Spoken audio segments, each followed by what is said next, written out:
The wisdom literature in the Bible. I'm curious to know, when was the last time anybody spent time reading Proverbs, for example, or Job, or Ecclesiastes? When was, yeah. Well, aren't we doing that? We're doing that right now in our Bible reading. We're in Job.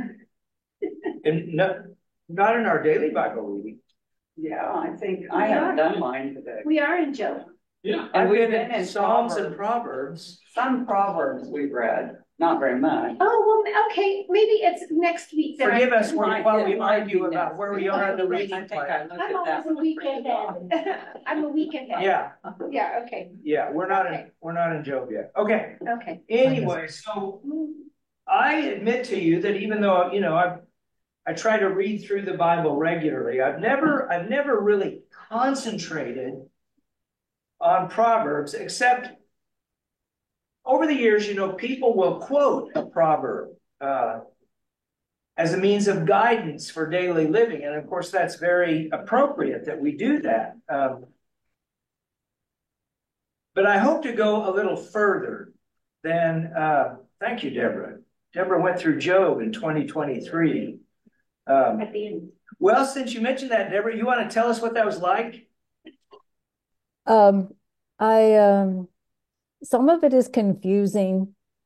This is like my third time to go through it, and I used to always think the friends were correct. They sound very correct. But learning more about Jesus' grace, I'm like, no, they're not. And my big takeaway from Job was, number one, God loves honesty. He wants us to be honest with him. And number two, just because you're mad at him doesn't mean you don't have faith.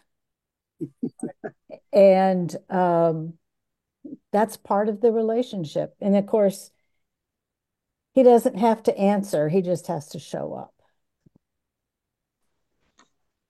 Yeah, I love Job 38 through 42, where, Job has been questioning God all these chapters.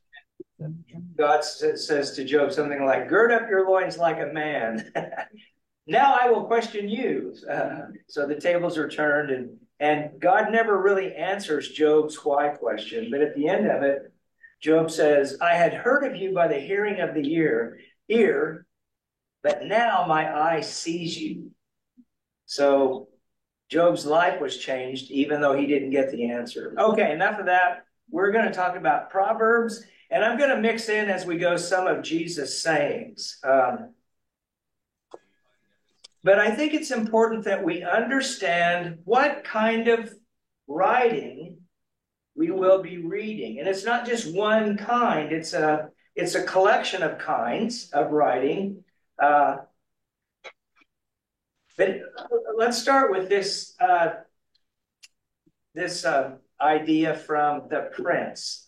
Machiavelli wrote The Prince in 1513 in Florence, Italy, and he was very much involved in the struggles of power. Who's going to rule in Florence? And so he wrote this book, giving advice to the Medicis and other prominent family members, good advice about how to govern, how to maintain power. This is not a quote from The Prince. It's a summary of a principle offered by Machiavelli to the readers. It is best to look virtuous to the people, but to be willing to act in non-virtuous ways to maintain power. Well, it is best to look virtuous to the people, but to be willing to act in non-virtuous ways. Now, what do you think about that?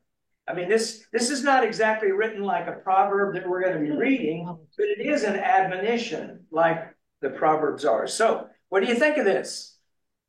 A lot of people adhere to that rule. In what way? How about an example? This is sort of like shooting fish in a barrel. Yeah. Well, I was thinking about something I'm thinking of politician. Yeah. I don't know, but who's walk softly and carry a big stick. Yeah. Was that Was it Churchill? No, I was thinking it was Teddy Roosevelt.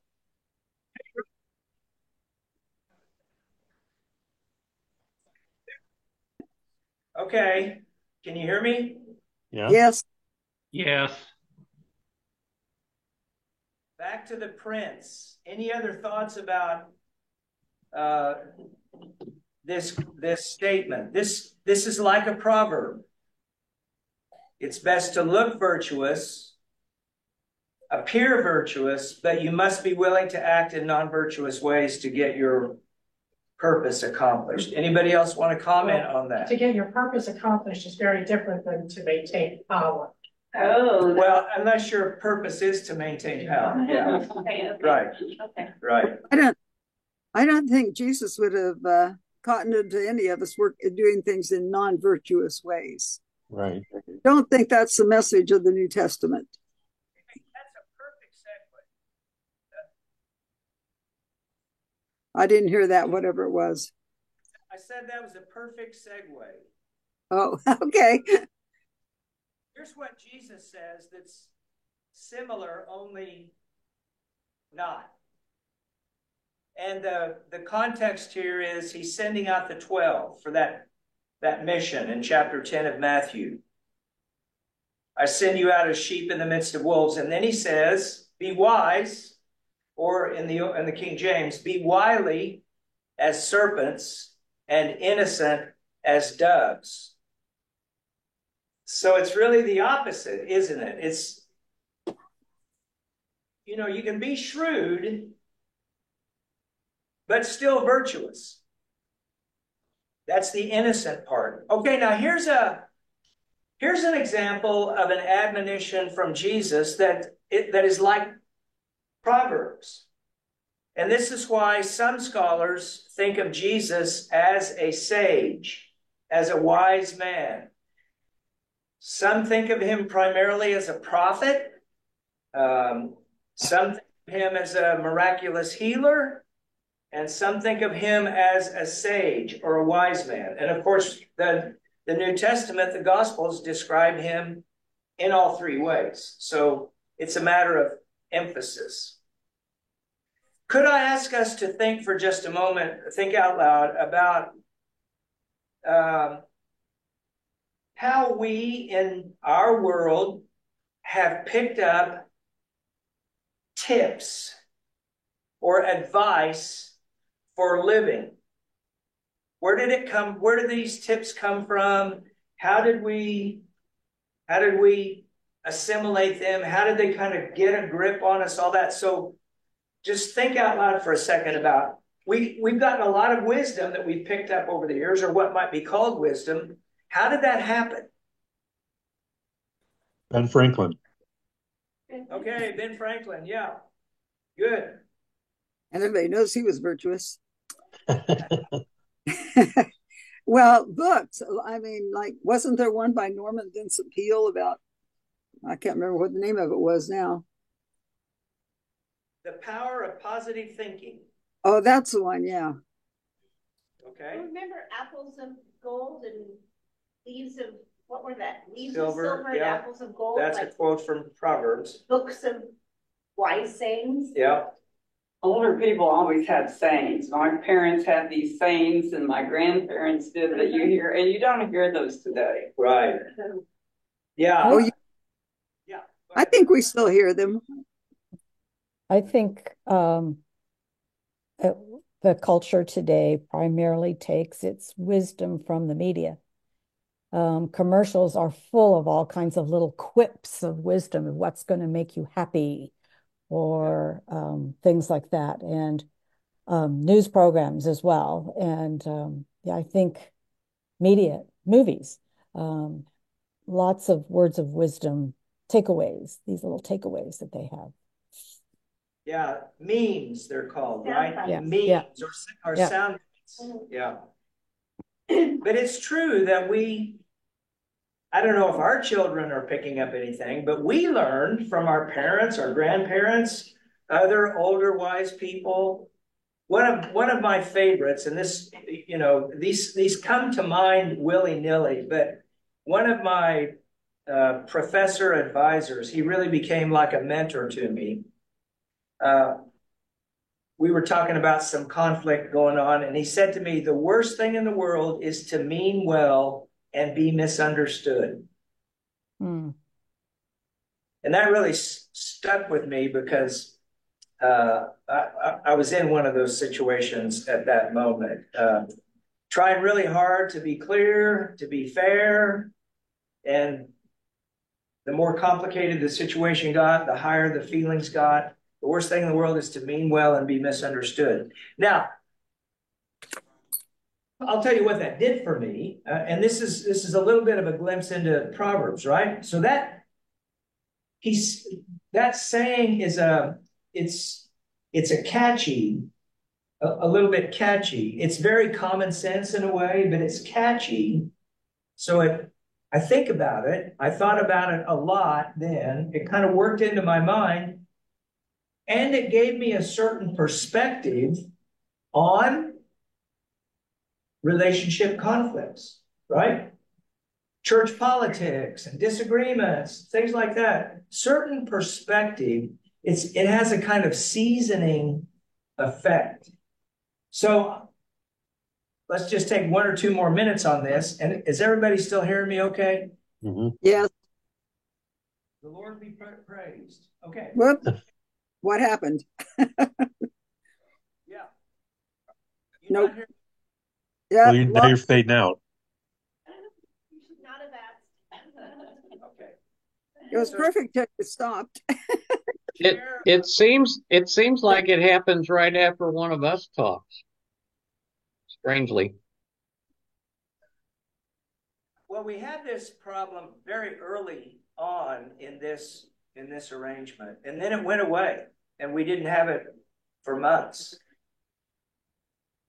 Okay, so my question is, can you think of one wise saying that a parent, a grandparent, a pastor perhaps, or a church member that you looked up to said something to you that really stuck and kind of has been a guiding principle for your life? Patience is a virtue. Okay, patience is a virtue. Yeah. Familiarity breeds contempt. Oh, there you go. Familiarity breeds contempt. Now that comes from Mark Twain, actually. And there's But Jesus says something similar. well, there's when a he second says part of that quote. Mark Twain said, "Familiarity breeds contempt and children."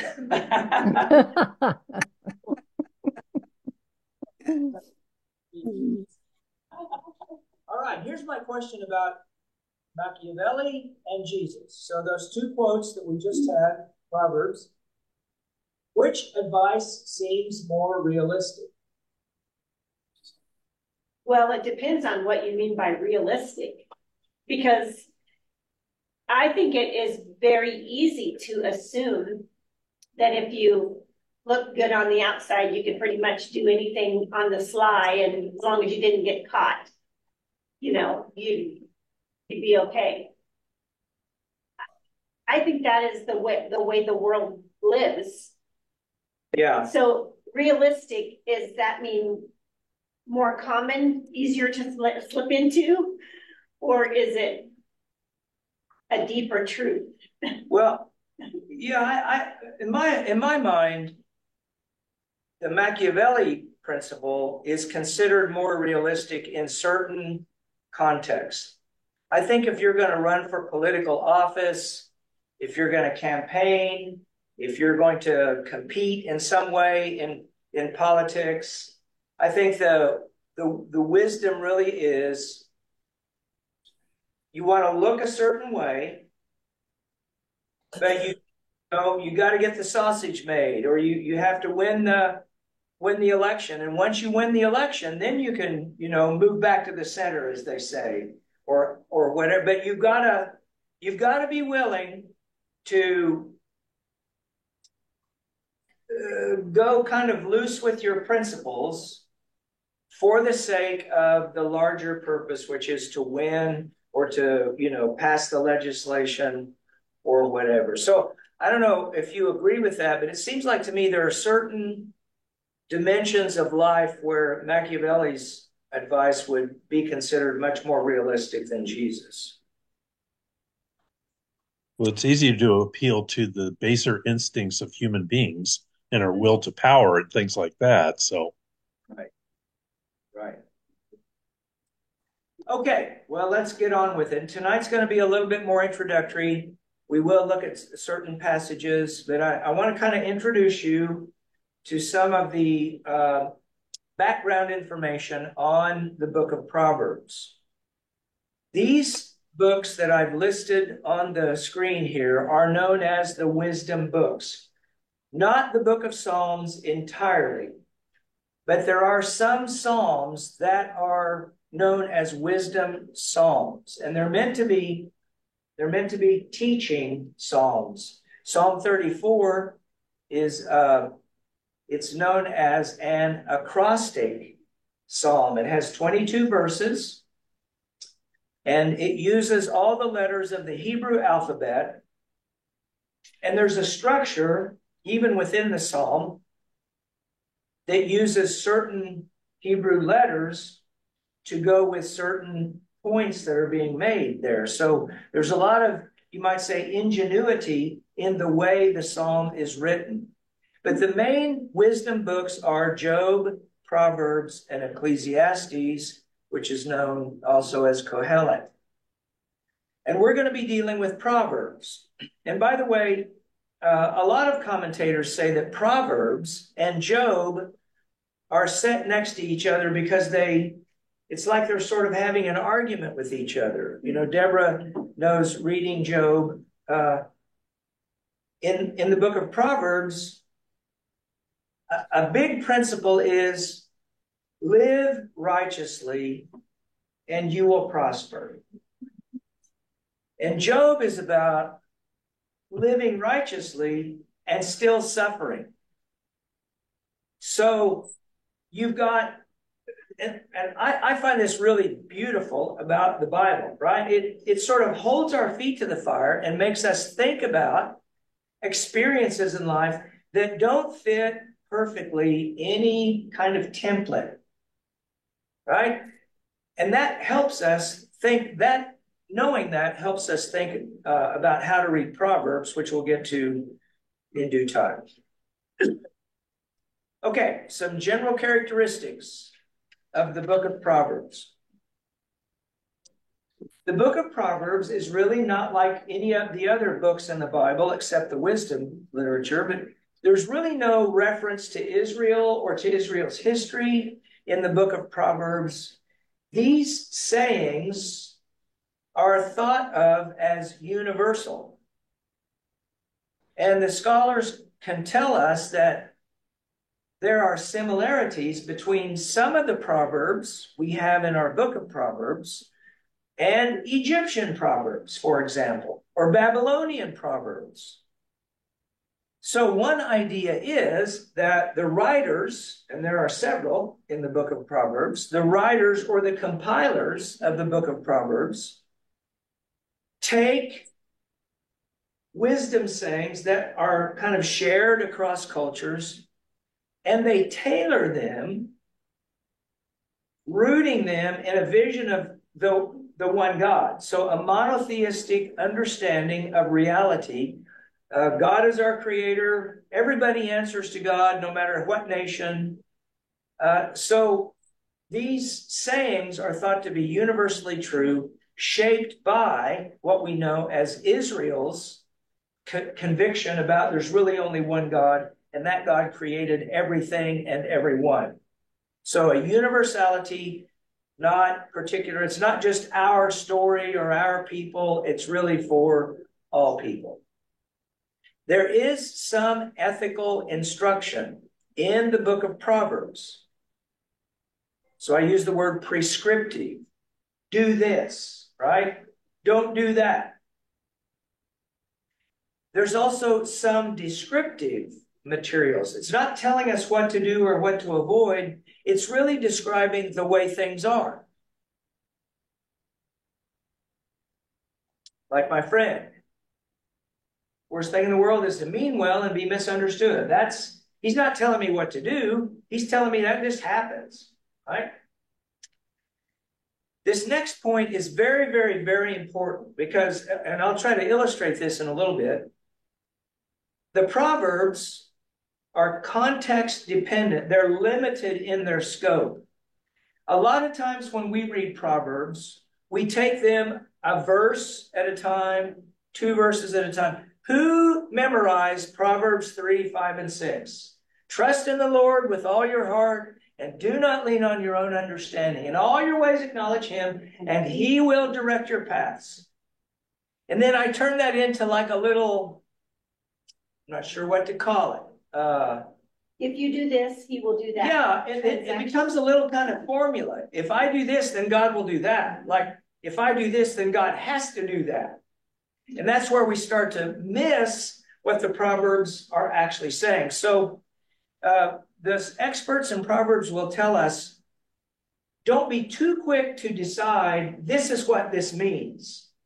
And then don't be too quick to sort of absolutize that statement. They're very context dependent because you're going to find in the book of Proverbs a sort of superficial contrast sometimes or disagreement. And I'll show you one here in a moment. The last point here is the Proverbs are designed to provoke thought. They are not Dear Ann Landers, or I'm not who, is it, there's a Dear Prudence. Does anybody Dear know Abby. about Dear Prudence? Dear Abby, that's right. The young folks asked Prudence, apparently. I don't know where she is, but I was snooping around and that's what I don't know if she's a person or not. Okay, so there are general characteristics of Proverbs. And the last two I want to emphasize, let's not overread them, context dependence. So I need to ask, what else is being talked about right here for this? And then they really are meant to get us to think. And I'll try to illustrate. Quoting from one of the books I accessed for this study, Roland Murphy, Tree of Life, he says the proverb performs when it is in line with the context from which it arises. Then I'm leaving out 2 or 3 sentences. And then he says, if one fails to attend to limitations that are intrinsic to a saying, an injustice is done to the sages. In other words, we're now twisting their words. We're twisting the words of the Bible. And I would say we're twisting God's words. Right? God speaks to us in these various media in the scripture, so we need to be careful not to draw too quick a conclusion sometimes. Sometimes it's very clear, straightforward, not always.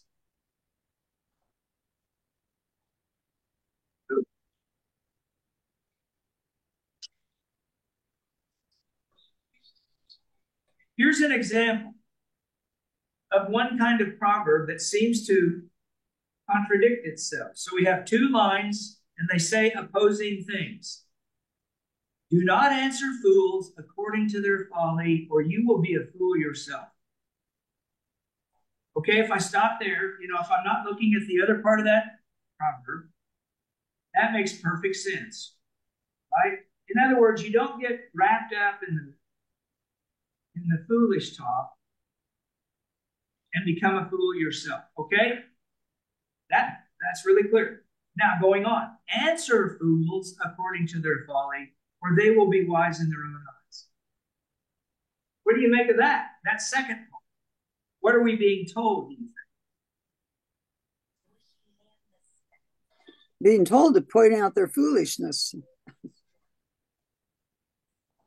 And the outcome of pointing out their foolishness is what? It'll make us look like fools. Sorry, Linda? It'll make us look like fools.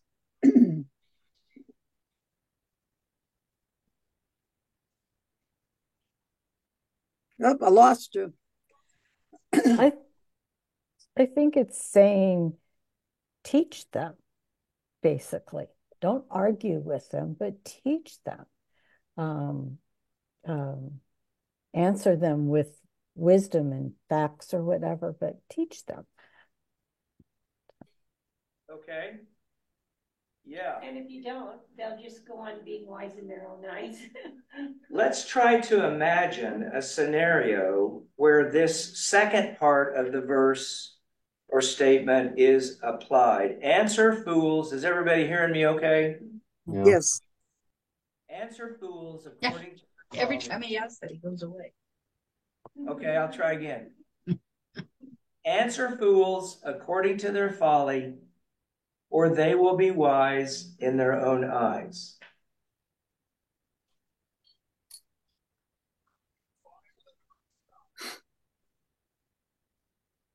Now, I don't really know. I don't know if this is my final answer. But did you ever do this with your child when the child was really acting up, misbehaving in a kind of extreme way? You mimicked that child's behavior, and then the child looked at you like, "What are you doing?" You know, right? Maybe it's something like that. If we answer fools according to their folly, sort of in a way that they answer, maybe in doing so, they will, it's like mirroring a behavior. Maybe they will see it differently. And if we do nothing, they'll just continue in their own foolishness that they think is wisdom. I guess I thought answer fools according to their folly is like saying, if they're going to ask a foolish question or make a foolish comment, you need to answer that foolish comment. Like, you know, don't go along with them because it was cute, or don't do whatever you would do to avoid having to have a conversation with them. You know, like it's taking their folly seriously. Yeah. And answering it, addressing the stupid thing they just said. If that's, you know. The question is, I agree with that. The question is how? What does according to their folly mean? Mm-hmm. Again, we don't have to settle this tonight, but the kind of back and forth that we're doing, mulling over a verse like this, is exactly what Proverbs call us to do. It's like God is saying, slow down, don't be too quick to decide, think about this, because there's a lot more going on here than just the first impression. I, who am very impatient to get to the point, need to learn that lesson. That was my way of trying to be cute. Okay, now let's take a minute and switch. So I'd like to illustrate, and we're going to be doing this, you know, as we go through these next few weeks, from Jesus' sayings, proverb-like statements. Everybody knows what this means, right?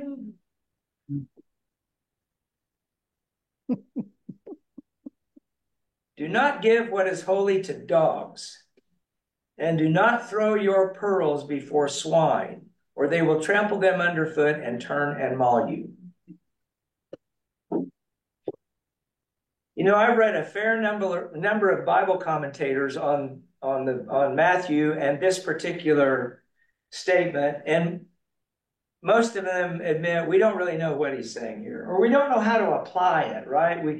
Obviously we can understand the literal statements. We know what dogs are, we know what pearls are, we know what swine are, and we can kind of picture, you wouldn't throw your pearls into a pigsty.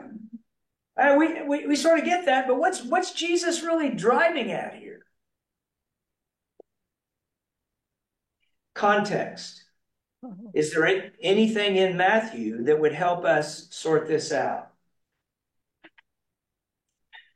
Not tonight, just an example, but. I was talking to Matthew is a very Jewish audience. Mm-hmm. I can see Jesus talking to his disciples in the context of the Pharisees in the background, having just, Yeah. come up, I can that antagonism there. That's just a supposition, but I can, that makes sense in that context. Right. Yeah. But in the context, in the passage where it is, because that chapter starts out, do not judge lest you be judged. And then here we have just a few sentences away, don't give what's holy to dogs or swine. And it's like, well, don't I have to judge? Yeah. There's got to be a judgment in there someplace. Yeah, the dog or a swine. Yeah. It's like right there, you've got it. Right. The contrast of the two. Yeah. Now here, let me let you in on some of my own bias here. So I admit to you, I don't like it when scholars commentating on passages like this use one of the theories to explain away the words, right? It's like Matthew, the gospel writer, or the editor, they're kind of stitching together these sayings, and they just don't fit together very well. That's easy. That lets the reader off the hook. When I think what Matthew wants us to do is actually struggle with what feels like the tension in statements like this. We're being called to mull it over and to think and to wrestle. Who in the world are the dogs, or what represents dogs? It may not be people, but it may be an attitude or something like that. What is the holy? And what is holy, right? So Jesus does this too. He's not just spitting out advice at us, right? Do this, do that, do this, do that. He's not doing that. He wants us to slow down and think. Here's another one.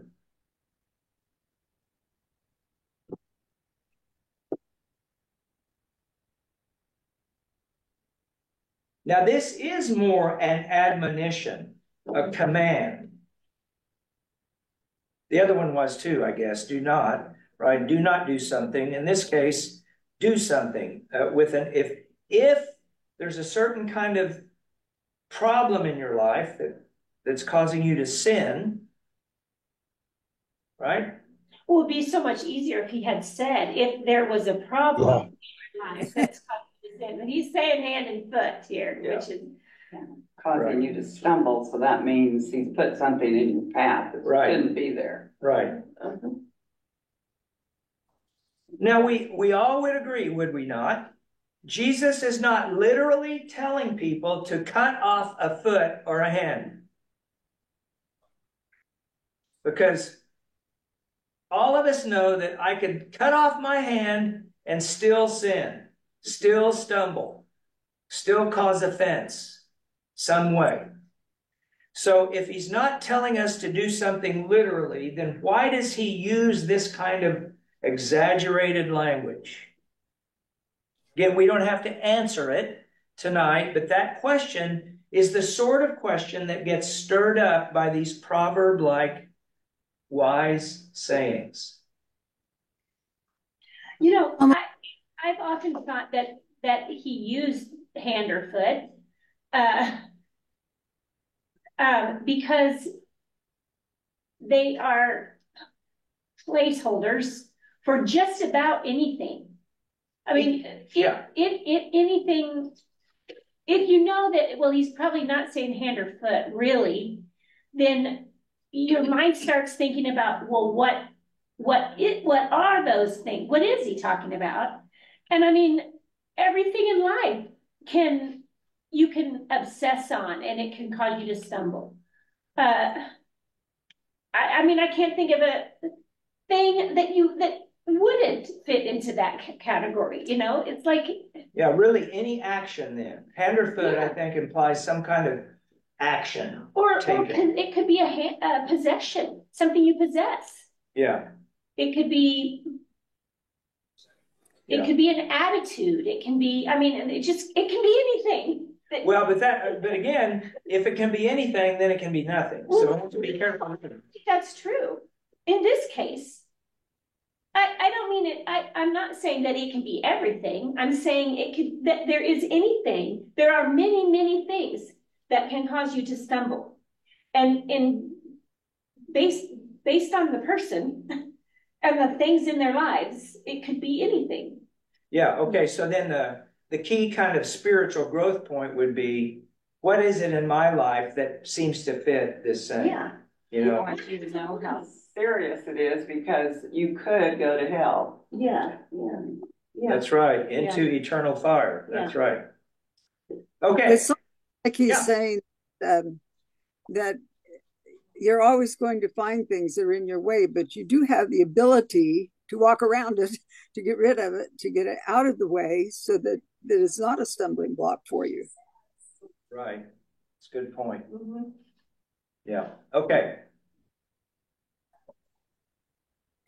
All right. Just very quickly, I'm going to borrow from Roland Murphy again in his book, The Tree of Life. A little bit of a structure to the book of Proverbs. Again, the experts tell us that, the book of Proverbs is a little bit like an anthology.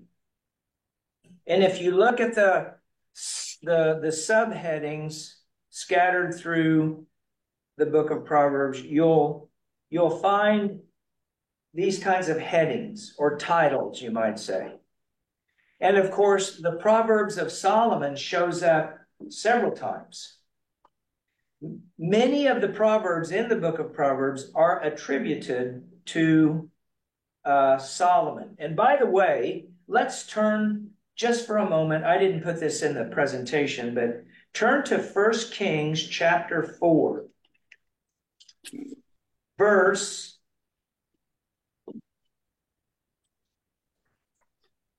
I think it's verse 29 is where it starts. Yeah, 29 through 34. And I'm reading from the Common English Bible. 1 Kings 4, 29 through 34. And God gave Solomon wisdom and very great understanding, insight as long as the seashore itself. Solomon's wisdom was greater than all the famous Easterners, greater even than all the wisdom of Egypt. So the Easterners could be Babylon or Babylonia, and the mention of Egypt here. He was wiser than anyone, more wise than Ethan the Ezrahite, or Mahol's sons, Haman, Calcol, and Darda. His reputation was known throughout the region. Solomon spoke 3,000 proverbs and 1,005 songs.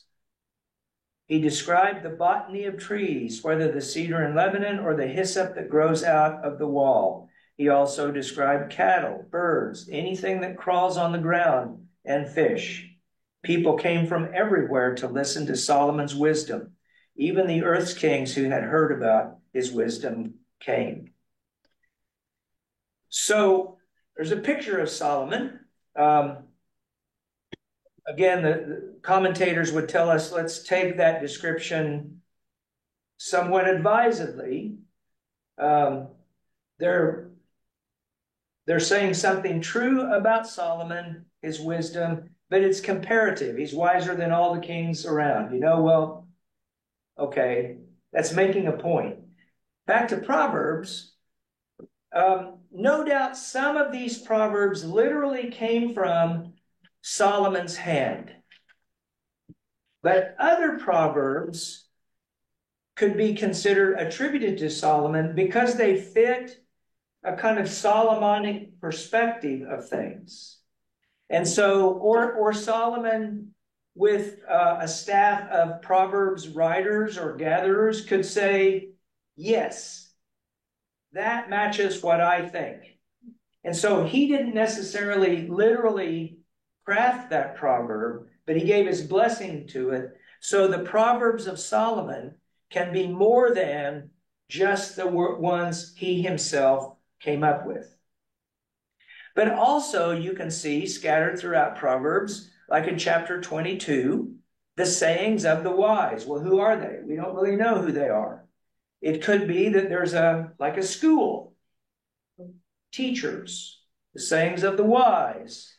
And then these also belong to the wise. And then back to Solomon again, but this time in 25:1, it makes reference to King Hezekiah and his staff. So did they gather some of Solomon's proverbs? And then in chapter 30, we have the words of Agur, and in 31, the words of Lemuel. And then the last poem in the book about the godly woman or godly wife, that too is an acrostic using each letter of the Hebrew alphabet to describe the ideal wife. Okay, so we're not going to read all of Proverbs, but we're going to do some select readings as we go. I'm going to mix in some of the sayings of Jesus, and what I hope happens is that we'll maybe learn to read Proverbs with a little more utility, versatility, and this book can really speak to us in a way that is richer than just kind of a surface level, take a glance at it, try to figure out the application, and move on.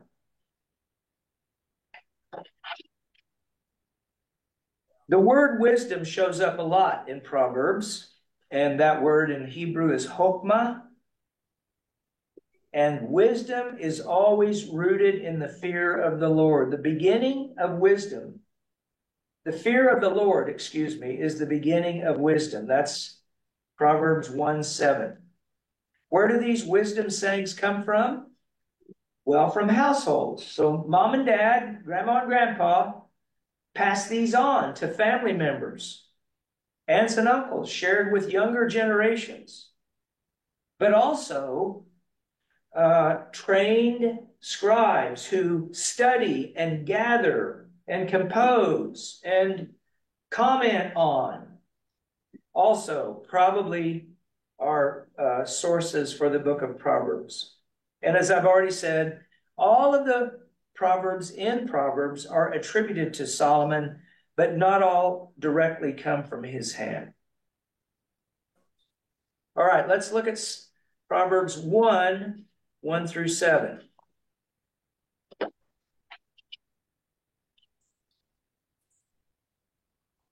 Did I get a volunteer to read?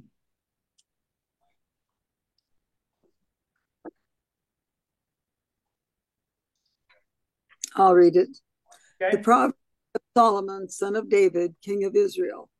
To know wisdom and instruction, to understand words of insight, to receive instruction in wise dealing, in righteousness, justice, and equity, to give prudence to the simple, knowledge and discretion to youth. Let the wise hear and increase learning, and the one who understands obtain guidance, to understand a proverb and a saying, the words of the wise and their riddles. The fear of the Lord is the beginning of knowledge. Fools despise wisdom and instruction. Okay, thank you. So let's just take a minute or two and look at the elements of this opening. This is like an introduction to the book of Proverbs. So what are some of the elements that you notice about these verses? Purpose, the reason why you should read these. Okay, the reason we should read these or listen to them, because they would have been said a lot too. And what is that reason? To receive instruction. Okay, to receive instruction. Wisdom. To grow in wisdom. All right. Okay, so you might say there's a real life principle or purpose to the Proverbs. All right. So that's one element. Others that you see. To develop a fear of the Lord. Right. So studying these should deepen our reverence for God. Good. What else? Make the naive mature and the young knowledgeable and discreet. Okay, so wisdom for young people helps them grow up. Yeah. This is a moment. I'll climb up on the soapbox for just 1 minute, just half a minute. It's very easy for us who are older to think young people are not interested in what we have to say or in how we see things. That's really, really, really not true. Now, if we just go spouting off and pontificating, they're not going to be interested in that. But if they see our lives as legitimate efforts to follow Christ, and they sense our willingness to listen, and we're growing still and learning, they do want to know what we think. I'm always amazed at this point, but they really do want us. They want to know how we see things, because they, like we were at their age, they are looking for guidance, right? They want to know how to live well. Now, they want a lot of other things. They want to have fun. They want pleasure, but they really want to know how to live well. Now, where are they going? I'm back to Deborah. You know, if they're learning from Facebook, Heaven help us. Yeah, Linda? I said, heaven help us all. Yeah, I mean, yeah. Yes, okay. What other elements? There's one more that I'd like us to notice. Listen. Good. Yeah, that one. What really caught my eye is that the wise, people who are already wise, keep growing in wisdom. Yeah. And I'm reading again from the English Bible. The wise hear them. Various kinds of instruction. The wise hear them and grow in wisdom. The wise grow in wisdom. Those with understanding gain guidance. And when I read that statement, those with understanding gain guidance, I think of what Jesus said. Those who have, more will be given. Those who have not, even what they do have will be taken away. Again, that's a kind of proverb saying that Jesus is saying there.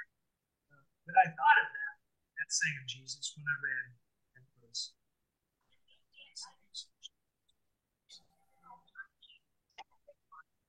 Okay. One more thing, and then a couple of wrap-up comments. There is a repetitive pattern in Proverbs that we should notice. So look at 1:8 and following. What does it say? Just look at verse 8. 1:8.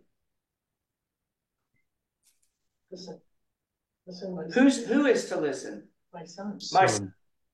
My son or my child. And of course, again, we remember son can mean literally the offspring of a mother and father, but son can also mean like a student or an understudy. So it still is the case in Germany, for example, that PhD students, their advisor is the doctor father, right? They say that in German, of course, but doctor father.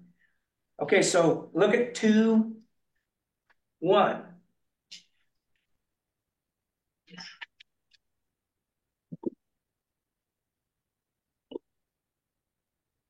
Also, my son, my child, and so on and so on and so on. So I didn't do them all, but I did quite a few. So that's a kind of recurring pattern in the book that reminds us, you know, we are listening to the wisdom of the wise. And if we do listen to them, life will go better than if we don't. Okay, now some other examples. Descriptions of reality. Let's look at Proverbs 6:12 through 15. Would someone read that for us? So this is not an admonition. This isn't telling us do this or don't do that. It's a description of the way things are. Proverbs 6:12 through 15. A worthless person, a wicked man, goes about with crooked speech, winks with his eyes, signals with his feet, points with his finger, with perverted heart devises evil, continually sows discord. Therefore, calamity will come upon him suddenly. In a moment, he will be broken beyond healing. Okay. We'd have to mull that over, right? Well, who is the wicked man? And we always need to be careful there about who we identify as the wicked person. But we would need to mull that over. There's not a command in there. It's more about a description of the way things are. This is what happens to people who wander away from the way of the Lord. This is what happens to people who think they're smarter than God. Okay. Now we do have admonitions. Would someone read Proverbs 3, 5 through 8?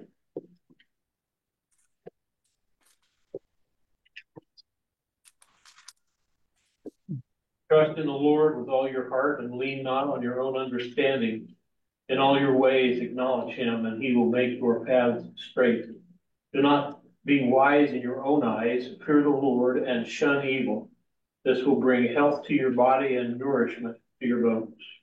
Good. All right. That's some kind of command or advice to follow. Do this. Trust in the Lord.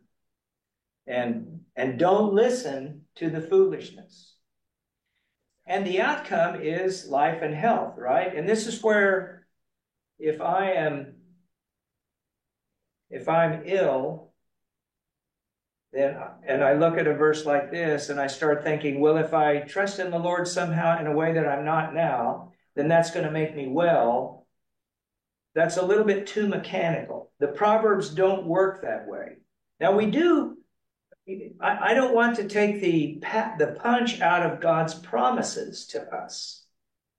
And I would say, I have no doubt this is generally true. We can avoid a lot of trouble by trusting in the Lord and avoiding evil. But it's not mechanical. God isn't a genie in a bottle. If I just say the right words and do the right things.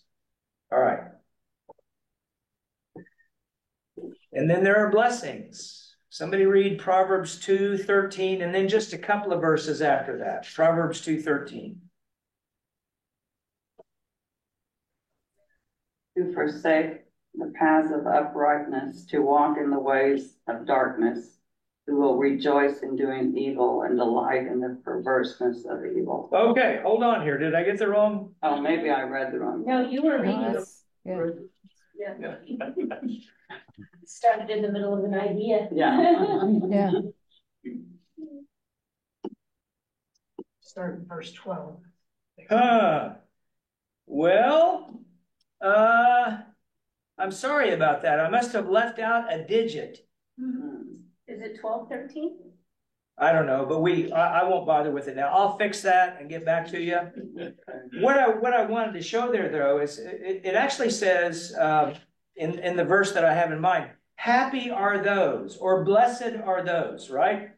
So when we think of the Beatitudes in the book of Matthew, which we'll look at them at a certain point, but some of the Proverbs actually are blessings. And you can see Jesus using then a Jewish tradition from wisdom to help us understand what the kingdom of God looks like. All right. For next week, what I'd like us to do is just read the first 2 chapters of Proverbs. We're going to do some core samples, you might say, along through the book. I'll mix in some New Testament sayings of Jesus. And here's my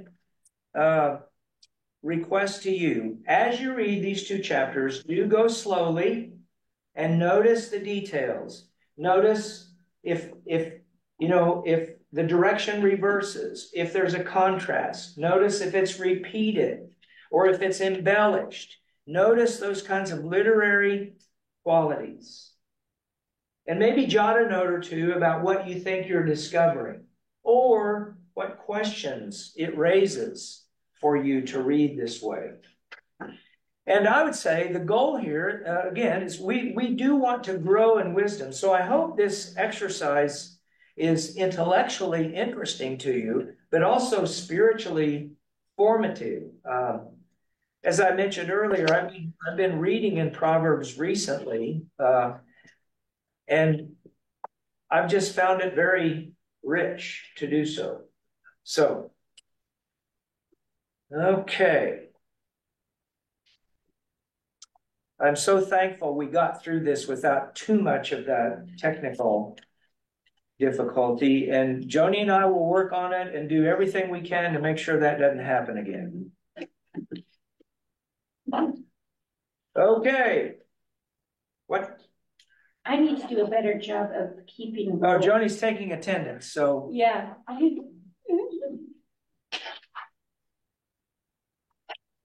You're not here, say aye. Yeah. Yeah. You're not here, speak up. There we go. Yes. All right, gang, it's good to see you. We're back in the saddle. So see you next week. See you next week. Bye-bye.